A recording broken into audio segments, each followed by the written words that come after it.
જય ભવાની. શ્રાવણ માસની શરૂઆત થઈ રહી છે.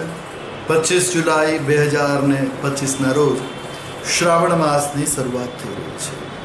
શ્રાવણ માસ એટલે આ એવો મહિનો કે જે મહિનાની અંદર આપણે ભગવાન શિવની આરાધના તો કરીએ છીએ, સાથે સાથે આ મહિનાથી સતત વ્રત, ઉત્સવ, તહેવારોની શરૂઆત થાય છે. આ પર્વ શ્રાવણનો મહિમા જેમાં છે. શ્રાવણ માસની અંદર શાસ્ત્ર શ્રવણ, પુરાણ શ્રવણ, ભક્તિ શ્રવણનો વિશેષ મહિમા રહ્યો છે. આ ઉપરાંત વાત કરીએ તો શ્રાવણ માસ વિશે શાસ્ત્રોમાં કહ્યું છે, સિંહે પરાસોડસ નાડ્ય પુણ્યકાલ રાત્રૌ તુક્તમ. શ્રાવણ માસના નિર્ણયની અંદર સિંહ સંક્રાંતિમાં કહેવાય છે પુણ્યકાળ કહ્યો છે. આ ઉપરાંત અત્ર માસે એક ભક્ત વ્રતમ નક્ત વ્રતમ વિષ્ણુ શિવાદ્યાભિષેકશ્ચ ઉક્તમ. અર્થાત શ્રાવણ માસની અંદર એક ભક્ત એક વખત ભોજન કરવું, એટલે એક ટાણું જમવું. બીજા નંબરમાં નક્ત વ્રતમ રાત્રિ ભોજન કરવું. વિષ્ણુ શિવાદ્ય અભિષેકશ્ચ ઉક્તમ એટલે વિષ્ણુ ભગવાનનો અને શિવજીનો અભિષેક કરવો. આ વિશેષ મહિમા છે શ્રાવણ માસની અંદર. આ ઉપરાંત શ્રાવણ માસના મહત્વ વિશે ભગવાન શિવે કહ્યું છે કે ભગવાન શિવને અતિશય પ્રિય છે આ મહિનો, એટલે આ મહિનામાં શિવ પૂજાનું ખૂબ જ મહિમા છે. શ્રાવણ માસનો દરેક દિવસ ખૂબ જ ખાસ છે. સોમવારથી રવિવાર સુધી દરરોજ શિવજીની સાથે સાથે બીજી પણ પૂજાઓ થતી હોય છે. દાખલા તરીકે સોમવાર, શ્રાવણના સોમવારના દિવસે શિવની પૂજાનો તો મહિમા છે, પણ શ્રાવણના સોમવારના દિવસે જે લોકોની કુંડલીમાં ચંદ્રમા નબળો છે એ ચંદ્રનો ઉપાય કરી શકે, ચંદ્રની પૂજા કરી શકે. શ્રાવણના સોમવારે કરવામાં આવેલી ચંદ્ર પૂજાથી ચંદ્રમા ગ્રહ અનુકૂળ બને છે, ચંદ્રમાની પીડામાંથી મુક્તિ મળે છે. બીજા નંબરમાં શ્રાવણનો મંગળવાર એટલે મંગલચંડિકા વ્રત, મંગલા ગૌરી વ્રત અને મંગળ ગ્રહને અનુકૂળ કરવા માટે ઉત્તમ સાધન શ્રાવણનો મંગળવાર. હવે શ્રાવણના બુધવારની વાત કરીએ તો જે વ્યક્તિનો બુધ ગ્રહ ખરાબ છે એ વ્યક્તિ શ્રાવણના બુધવારના દિવસે શિવજીની તો ઉપાસના કરે જ, પૂજા તો કરે જ, પણ સાથે સાથે બુધની પણ પૂજા કરે, બુધના ઉપાય કરે તો નિશ્ચિત એને સફળતા મળે, બુધ ગ્રહની પીડામાંથી મુક્તિ મળે. એની વાણીમાં એક માધુર્યતા પ્રાપ્ત થશે, વ્યાપારિક ક્ષેત્રમાં પ્રગતિના આશીર્વાદ મળશે. શ્રાવણનો ગુરુવાર એટલે બૃહસ્પતિવાર. શ્રાવણના બૃહસ્પતિવારે શિવજીની તો પૂજા કરવાની છે, પણ સાથે સાથે બૃહસ્પતિ પૂજન કરવાનો પણ મહિમા છે. શ્રાવણના ગુરુવારે કરવામાં આવેલ બૃહસ્પતિ પૂજન, ગુરુનું પૂજન કરવાથી ગુરુ ગ્રહ અનુકૂળ બને છે. શ્રાવણના પ્રત્યેક શુક્રવારે લક્ષ્મીજીની પૂજાનો મહિમા શાસ્ત્રમાં કહ્યો છે. શિવ પૂજા તો છે, શ્રાવણ મહિનો છે એટલે, પણ લક્ષ્મી પૂજા, જેના ઘરની અંદર સુખ નથી, જેના ઘરની અંદર સૌહાર્દ નથી, જેના ઘરની અંદર સકારાત્મક ઉર્જા નથી, એ તમામ વ્યક્તિઓ શ્રાવણના શુક્રવારે લક્ષ્મી પૂજન કરે. બેરોજગારી દૂર થઈ શકે, લક્ષ્મીના આશીર્વાદ મળી, તમારો શુક્ર અનુકૂળ બનશે શુક્રની પૂજા કરવાથી. તો જે પુરુષોને પત્નીની પ્રાપ્તિ નથી થતી એવા લોકો માટે પણ ઉત્તમ છે. અને શિવ પૂજા તો ઉત્તમ છે જ શ્રાવણમાં. શ્રાવણના શનિવારના દિવસે શિવ પૂજાની સાથે સાથે કહ્યું છે અસ્વસ્થ મારુતિ પૂજન. અર્થાત અસ્વસ્થ કહેતા પીપળો અને મારુતિ કહેતા હનુમાન. હનુમાનજી મહારાજ અને પીપળાની પૂજા કરવી. એવું શિવાલય કે જ્યાં પીપળો પણ છે, હનુમાનજી પણ છે અને શિવ પણ છે, આવી જગ્યાએ જો પૂજન અર્ચન કરવામાં આવે તો વિશેષ મહિમા છે. શનિની પનોતીમાંથી, શનિની દશામાંથી, શનિની પીડામાંથી મુક્તિ મળે, હનુમાનજીના આશીર્વાદ મળે છે. સાથે શ્રાવણનો રવિવાર એટલે આદિત્ય પૂજન દિવસ. શ્રાવણના પ્રત્યેક રવિવારના દિવસે સૂર્ય પૂજાનો મહિમા છે. શ્રાવણમાં લઘુરુદ્ર, રુદ્રાભિષેક આ બધી ક્રિયાઓ, રુદ્રપાઠ કરવાથી મહત્વના પરિણામો પ્રાપ્ત કરી શકાય. સાથે સાથે આ પ્રત્યેક દિવસે અલગ અલગ ગ્રહ રિલેટેડ સંબંધિત પૂજન અર્ચન જો કરવામાં આવે તો પણ તમારા માટે એ ગ્રહોના સંબંધિત પીડામાંથી મુક્તિના આશીર્વાદ મળે છે. આ તો તો વાત કરીએ તો આ વખતે શ્રાવણ મહિનાની શરૂઆત જ શુભ રીતે એટલે શુક્રવારથી શરૂ થઈ રહી છે, એટલે લક્ષ્મી પ્રાપ્તિ માટે ખૂબ ઉત્તમ છે. હવે શ્રાવણના દરેક પર્વમાં ખૂબ મહત્વ છે. એમ કહેવાય કે શ્રાવણના શુક્લ પક્ષથી આપણે વ્રતોની વાત કરીએ તો સ્વર્ણ ગૌરી વ્રત શ્રાવણ સુદ ત્રીજના દિવસે આવે છે. શ્રાવણ સુદ ચોથે દુર્વા ગણપતિનું વ્રત કરવામાં આવે, તો અમુક ક્ષેત્રોમાં શ્રાવણ સુદ પાંચમે નાગપંચમીનું વ્રત કરાતું હોય છે. શ્રાવણ સાતમે સુદ સાતમે પાપનાશીની સપ્તમીનું વ્રત છે. તો સાથે સાથે તુલસીદાસજી મહારાજનો અવતરણ દિવસ પણ છે. શ્રાવણના શુક્લ પક્ષની અષ્ટમીને દુર્ગા વ્રત કરવામાં આવે છે. આમ તો શુક્લ પક્ષની અષ્ટમી એટલે દુર્ગાષ્ટમી, પણ શ્રાવણ માસના શુક્લ પક્ષની અષ્ટમી વિશેષ મહિમા ધરાવે છે, દુર્ગા વ્રત છે. એકાદશીએ પુત્રદા એકાદશીનું વ્રત હોય છે, તો સાથે સાથે પવિત્ર અર્પણ વિધિ પણ કરવામાં આવતી હોય છે. દ્વાદશીના દિવસે દધિવ્રત કરવામાં આવે છે. તો શ્રાવણની ત્રયોદશી એ પ્રદોષનું વ્રત કરાય છે. શ્રાવણની પૂર્ણિમાના દિવસે શ્રવણ પૂજન કરવામાં આવે છે, શ્રાવણી પૂજન કરવામાં આવે, અને સૌથી અનોખો ઉત્સવ એટલે રક્ષાબંધન ઉજવવામાં આવે છે. તો એ દિવસે શ્રાવણની પંચમીના પૂર્ણિમાના દિવસે ઋષિ તર્પણ કરવામાં આવે.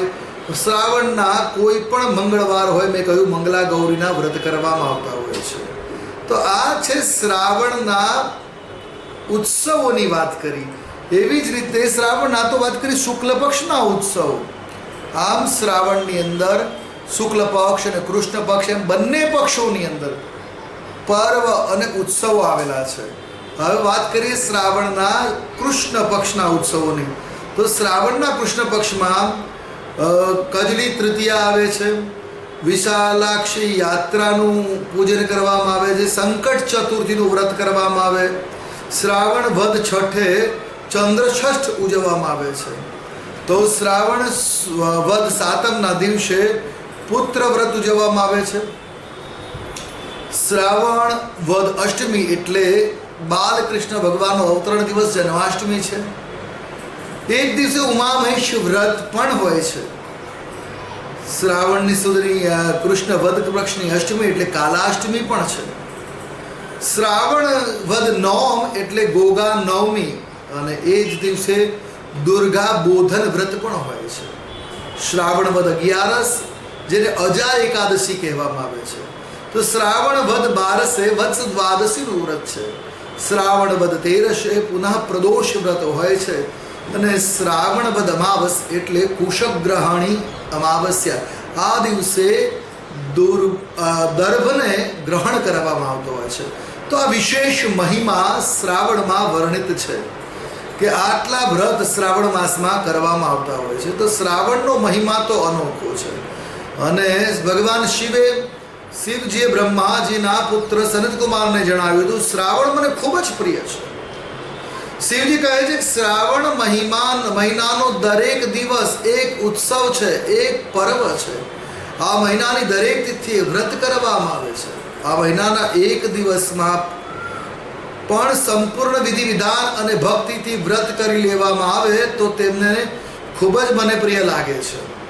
શ્રાવણ મહિનાના મહત્વને સંપૂર્ણ રીતે જણાવવા માટે બ્રહ્માજીના 4 મુખ પણ ઓછા પડે, ઇન્દ્રની 1000 આંખો પણ ઓછી પડે, શેષના સહસ્ત્ર મુખ અને જીવવા પણ ઓછા પડે. એ પ્રકારનું ભગવાન શિવનું વર્ણન છે. અને એટલે જ પુષ્પદંતજીએ કહ્યું છે, અસિતગીરી સમમ સ્યાત કજ્જલમ સિંધુ પાત્રે સુરતરુવર શાખા લેખની પત્ર મુર્વી લિખતી અધિગૃહિત્વા શારદા સર્વકાલમ તદપિતવ ગુણાનામીશ પારમ નયાતિ. તો શ્રાવણ માસની અંદર ભગવાન કહે છે, દ્વાદશસ્વપી માસેષુ શ્રાવણો મે અતિ વલ્લભ શ્રવણાર્હમ જન્મહાત્મ્યમ તેનાસૌ શ્રવણો મત શ્રવણાર્ક્ષ પૌર્ણમાસ્યામ તતોપી શ્રાવણ સ્મૃત યસ્ય શ્રવણ માત્રેણ સિદ્ધિદ શ્રાવણોપ્યત. અર્થાત ભગવાન શિવ કહે છે, બધા મહિનાઓમાં મને શ્રાવણ અતિશય પ્રિય છે, તેનો મહિમા સાંભળવા યોગ્ય છે. એટલે તેને શ્રાવણ કહેવામાં આવે છે. આ મહિનામાં પૂનમના દિવસે શ્રવણ નક્ષત્ર હોય છે. આ જ કારણે આ માસનું નામ શ્રાવણ માસ છે. આ મહિનાનો મહિમા સાંભળવાની સિદ્ધિ મળી જાય છે, એટલે પણ આ માસને શ્રાવણ માસ કહ્યો છે. વિશેષમાં કહ્યું છે કે દેવી પાર્વતીએ યુવાવસ્થામાં શ્રાવણ મહિનામાં કશું જ ખાધા પીધા વિના કઠોર વ્રત અને તપશ્ચર્યા આદરી હતી. ત્યાર પછી ભગવાન શિવે પ્રસન્ન થઈને એમની સાથે વિવાહ કર્યા છે. એનું એક કારણ એ પણ છે, ભગવાન શિવને શ્રાવણ મહિનામાં પૃથ્વી પર પોતાના સાસરે ગયા હતા અને ત્યાં તેમનું સ્વાગત અર્ઘ્ય અને જળાભિષેક દ્વારા કરવામાં આવ્યું હતું. માન્યતા એ પણ છે કે દર વર્ષે શ્રાવણમાં ભગવાન શિવ પોતાના સ્વસુરે એટલે સાસરે જાય છે. તો માન્યતાઓની વાત કરીએ તો શ્રાવણ માસમાં જ સમુદ્ર મંથન કરવામાં આવ્યું હતું. સમુદ્ર મંથન સમયે જે હલાહલ વિષ બહાર નીકળી આવ્યું હતું તે ભગવાન શંકરે ગળામાં જ રોકી લીધું અને સૃષ્ટિની રક્ષા કરી હતી. અને ત્યારબાદ કહેવાય છે ઝેરની ગરમીથી બચવા માટે ભગવાન શિવ હિમાલયમાં ગયા અને એટલે એમનું નામ નીલકંઠ પડ્યું. આજે પણ હિમગીરી ઉપર નીલકંઠ મહાદેવ વિરાજમાન છે અને દેવતાઓએ ગંગોદક ભરીને ભગવાન શિવનો અભિષેક કર્યો, જેનાથી શિવજીને ટાઢક વળી હતી. ત્યારથી શ્રાવણ માસમાં રુદ્રાભિષેકનો વિશેષ મહિમા વધી જાય છે. થોડા વિદ્વાનોએ માર્કંડ ઋષિની તપસ્યાને પણ શ્રાવણ માસમાં જોડીને કહ્યું છે કે માર્કંડ ઋષિની ઉંમર નાની હતી અને જ્યારે એમનો અંત સમય આવ્યો ત્યારે ભગવાન શિવની આરાધના આદરી છે. અને જ્યારે મૃત્યુ કહેતા યમરાજ આવે છે ત્યારે ભગવાનને કહે છે કે એમનું મૃત્યુ કરી હતી. જે ભગવાન શિવનો ઉપાસક એનું મૃત્યુ યમરાજ શું કરી લેવાનું? ત્યારે ભગવાન શિવે એમનું આબાદ રક્ષણ કર્યું છે અને કલ્પાંત જીવી અમર થવાનું વરદાન પ્રદાન કર્યું છે. આમ શ્રાવણના મહિમાનું વર્ણન ક્યાં સુધી કરીએ? જેટલું થઈ શકે શ્રાવણમાં શિવ પૂજન કરવું, શ્રાવણમાં વ્રત ઉત્સવ પૂજન કરવા. વિશેષ કંઈ નહીં તો ઘરમાં શિવલિંગ હોય તો 1 લોટો જળ નિત્ય અવશ્ય અર્પણ કરવું. શક્ય હોય તો અખાદ્ય પદાર્થોથી શ્રાવણમાં બચવું એ વધારે શુભ છે. શ્રાવણમાં શક્ય હોય એ પ્રકારના વ્રત ઉપવાસ કરવા. આમ તો અલગ અલગ મનોકામનાઓ માટે અલગ અલગ વ્રત ઉત્સવ તહેવાર પર્વ શ્રાવણમાં વિદ્યમાન છે. તો ભગવાન શિવની કૃપા આપના જીવનમાં પ્રાપ્ત થાય એના માટે કોઈ પણ ઉપાય કરો. આપના જીવનમાં નિત્ય શિવની કૃપા બને. શિવનો અર્થ જ કલ્યાણ છે. તો આપના જીવનમાં ભગવાન શિવની કૃપા બને, કલ્યાણ થતું રહે એના માટે આ શ્રાવણમાં નિત્ય જળાભિષેક તો અવશ્ય કરીએ. જો શક્ય હોય તો નિત્ય જળની અંદર ગંગાજળ, થોડું અત્તર, થોડું મધ અને થોડું દૂધ પધરાવીને અભિષેક કરીશું. તમામ પ્રકારની મનોકામના ભગવાન શિવ પૂર્ણ કરશે. આપની તમામ મનોકામના આ શ્રાવણમાં પૂર્ણ થાય એ જ અભ્યર્થના. ભગવાન શિવ તમામનું ભલું કરે એવી અભ્યર્થના. જય ભવાની.